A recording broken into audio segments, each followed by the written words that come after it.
it is the Chinchilla Notebook here, and welcome back to my YouTube channel.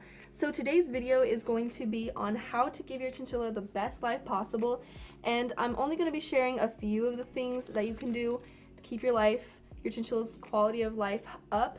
But I just thought these were some of the most important things and things that you should be aware of as a chinchilla owner. Of course, your objective for your chinchilla is to make sure you're providing them a good life and that you're responsibly taking care of them. So yeah, let's just jump right into the video. The first thing is to spend quality time with them. Chinchillas, whether you have one or whether you have two, chinchillas, did you just see the way he flicked? He like rejected this. Wow, Merlin. Okay. Chinchillas definitely need you to spend a lot of time with them because they really need that human interaction, especially if you have one chinchilla, which I recommend you have two. Especially if you have one, chinchillas are going to need a lot of your time and attention, and spending a lot of time with your chinchilla is very crucial. Like, just imagine if someone put you up in a little room and then none of your friends or family ever came to talk with you or visit you. You would probably hate your life. So it's very important that you spend a lot of time with them. The second thing is to encourage plenty of exercise. Chinchillas, to be happy, need to be in a good physical state.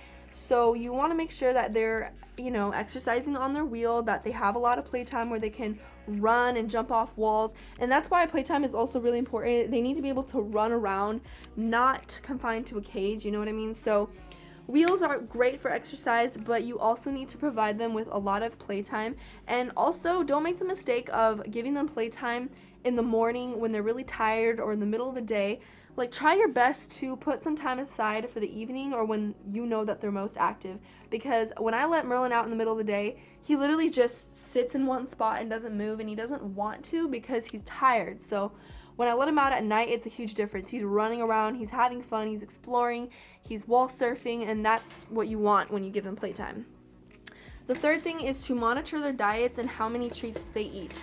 Chinchillas have very specific dietary needs, and you need to be making sure that they're not overeating and that they're also not overeating treats. Too many people overfeed their chinchillas treats, and that is a huge problem. Like, I know it's cute to watch them. I know your chinchilla loves you when they give them treats, but you need to make sure that you're not overfeeding them because you are actually contributing to the decline of their health, not the maintenance of their health. I don't know. You guys get what I'm trying to say, right? So another important thing is to make sure you're feeding them the right thing. I will link a video down below called The Proper Chinchilla Diet, but pretty much I just explain there what you can and cannot feed your chinchilla. I feed Merlin oxbow chinchilla pellets and oxbow hay, which is actually right over there. And those are both very healthy, good options for chinchillas to eat. And yeah, so just make sure that you're monitoring how much they eat too, and also what they eat. The fourth thing is to do health checks often. This is important because your chinchilla might be hiding illnesses. Chinchillas are great at hiding sicknesses or injuries. So make sure that you are performing health checks. Again, I have a video on how to do that, so I will link that down below as well. But pretty much your chinchilla can hide a lot. So you need to make sure that they are staying in good health and that you're checking them for all the things, just performing health checks, mandatory. And you don't have to do them every day, just do them like once a week or something and you should be good. But also noticing how your chinchilla's behavior changes and how they're acting is also a pretty important part of making sure that they're staying healthy.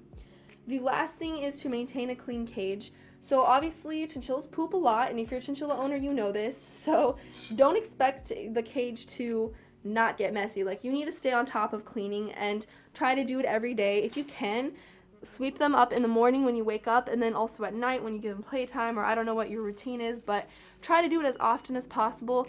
It's really best if your chinchilla is not laying in a pile of its own poop, like that's not good, or sitting on fleece that smells really bad of pee because it's covered in pee. Like, you don't want that. So if you have to clean their cage, if you have to clean their bedding more often, and make sure you're keeping up with sweeping, just maintain a clean cage. It's your responsibility to do that. And even if they mess it up right away, like, it's your responsibility to make sure it doesn't get out of control. Which, you know what, let's be honest here, chinchilla owners, ow, he just bit me. Sometimes there'll be days that we just kind of let it go more and let it go longer without cleaning. But let's just not make that a routine, you know? Let's not make that a habit to leave their cages dirty for days at a time, you know? Clean up their cage every day. Make sure they have a clean, nice space to live. And I actually just cleaned this before this video too, and he already pooped everywhere, it feels like. So, you know, that's just what you have to deal with. Alright guys, so that is pretty much it for this video. And of course, these are not all the things that you can do to make sure your chinchilla stays happy, but these are just a few things to watch out for. And I hope you enjoyed the video, and I will see you in the next one.